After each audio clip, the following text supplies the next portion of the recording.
Assalamualaikum warahmatullahi wabarakatuh. Alhamdulillahirrabbilalamin. Wabihi nasta'in wa ala umuri dunya waddin. Wassalatu wassalamu ala asrafil anbiya wal mursalin Sayyidina wa maulana Muhammadin. Amma ba'du. Yang saya hormati Ibu Irma Dwi Tanril selaku dosen pengampu mata kuliah IPA Biologi. Dan tak lupa juga kepada teman-teman semua khususnya kelas 3 PGM IP yang saya banggakan. Ya, perkenalkan, saya Muhammad Firman Rosyadi. Di sini saya sebagai moderator yang akan mempresentasikan tentang protista biologi. Yaitu sebelumnya saya akan memperkenalkan anggota kelompok kami, yaitu yang pertama ada saya sendiri Muhammad Firman Rosyadi, yang kedua ada Mbak Nisa Nalatul Ulya, yang ketiga ada Mbak Eva Dwi Rahayu, yang keempat ada Mbak Nur Aulia Rohmah, yang kelima ada Mbak Amelia Dwi Erlianti, dan yang terakhir ada Mbak Devi Fitria Wulandari. Ya, baik, langsung saja untuk mempersingkat waktu, langsung menuju ke materi. Yaitu yang pertama, apa itu protista? Protista merupakan organisme eukariotik karena inti sel penyusun tubuhnya dilindungi oleh membran inti. Anggota protista ada yang uniseluler dan ada yang multiseluler. Untuk selanjutnya, ciri atau karakteristik protista, yaitu yang pertama bersifat eukariotik, yaitu sebagian besar proses metabolisme berlangsung dalam organel yang terikat membran. Yang kedua ada uniseluler atau protista yang bersel tunggal, dan multiseluler yaitu protista yang bersel banyak. Habitatnya itu di perairan, tempat lembab, parasit. Untuk cara hidupnya yaitu autotrof alga dan cara hidup heterotrof atau protista mirip hewan, protista mirip jamur. Untuk selanjutnya reproduksi seksual dan aseksual, yaitu contoh reproduksi aseksual yaitu membelah diri, amoeba, proteus. Ya, bisa dilihat seperti gambar di bawah ini. Dan untuk yang contoh reproduksi seksual atau konjugasi, Paramecium caudatum, itu bisa langsung dilihat di gambar bawahnya. Yaitu yang selanjutnya ada tipe-tipe protista, yaitu yang pertama protista mirip hewan atau bisa disebut dengan protozoa. Yaitu yang kedua ada protista mirip jamur, dan yang ketiga ada protista mirip tumbuhan alga. Kemudian protozoa. Ciri-ciri protozoa. Uniseluler, protozoa hidup di lingkungan yang lembab. Eukariotik, bersifat heterotrof. Protozoa hidup sendiri atau berkoloni. Protozoa hidup bebas sebagai parasit, bereproduksi dengan seksual dan aseksual. Protozoa ada 4, yaitu amoeba, flagellata, ciliate, dan sporozoa. Yang pertama, amoeba. Ciri-ciri amoeba: mengirim perpanjangan membran plasma untuk bergerak dan memberi makan, tidak memiliki dinding sel, berada di tempat lembab, dan memiliki vakuola kontraktil. Kemudian flagellata. Ciri-ciri flagellata. Flagellata merupakan parasit, alat gerak berupa flagel, uniseluler, dan flagellata bereproduksi secara seksual dan aseksual. Selanjutnya yaitu ciliate. Ciri-cirinya rambut menutupi tubuh, bergerak dengan silia, uniseluler, reproduksi seksual dan aseksual. Selanjutnya sporozoa. Ciri-cirinya uniseluler, menjadi parasit, reproduksi seksual dan aseksual, berbentuk spora. Selanjutnya pembagian alga ada 6.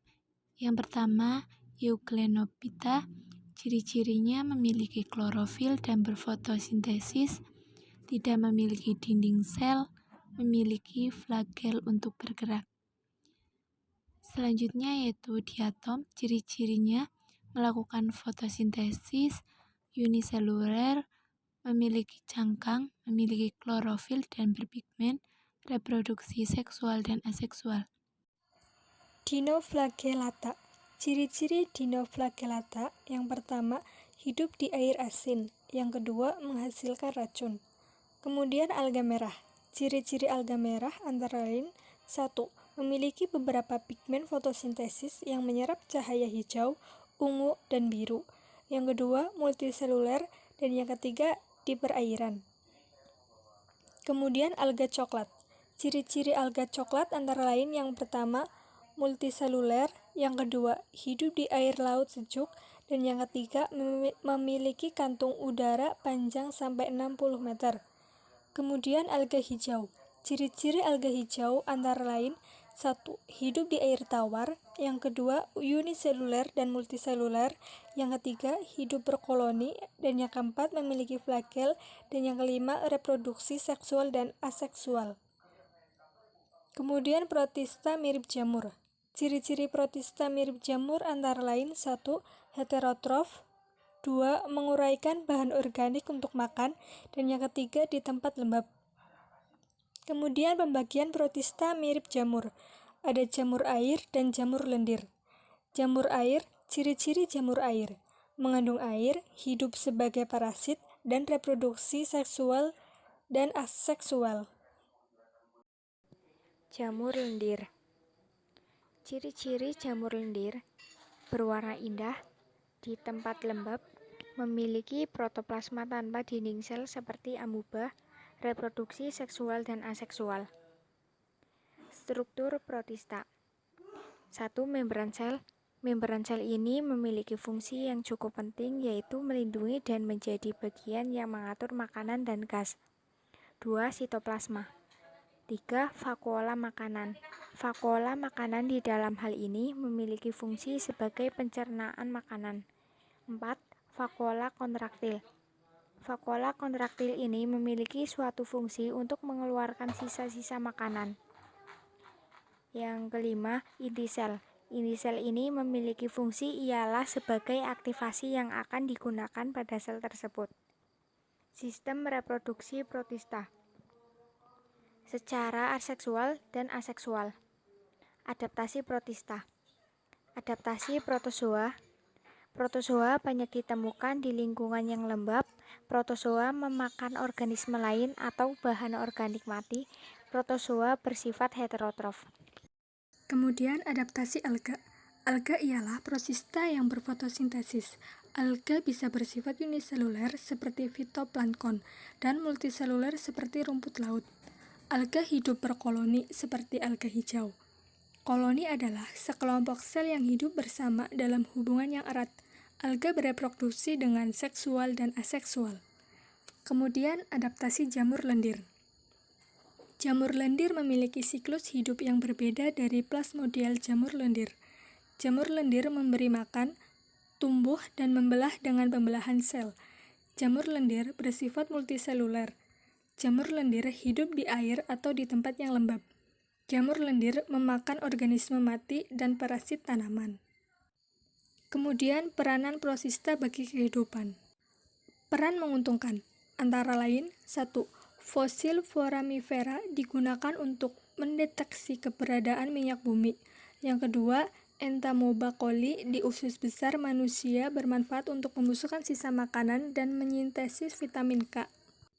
Yang ketiga, algae berkontribusi dalam jaring-jaring makanan. Yang keempat, Paephyta bisa dimanfaatkan untuk pengemulsi pembuatan es krim. Yang kelima, Rhodophyta bisa menjadi bahan baku agar-agar. Yang keenam, C. Chlorophyta dapat dimanfaatkan sebagai sumber makanan.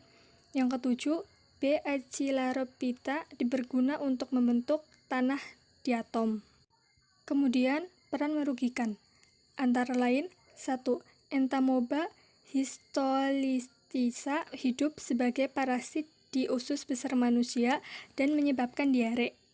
Yang kedua, Trichomonas vaginalis menyebabkan peradangan pada vagina. Yang ketiga, Leishmania tropica menyebabkan penyakit kulit. Yang keempat, Phytophthora piscisi menyebabkan penyakit pada mentimun dan labu. Kemudian yang kelima, Phytophthora palmivora menyebabkan busuk buah kelapa atau pinang.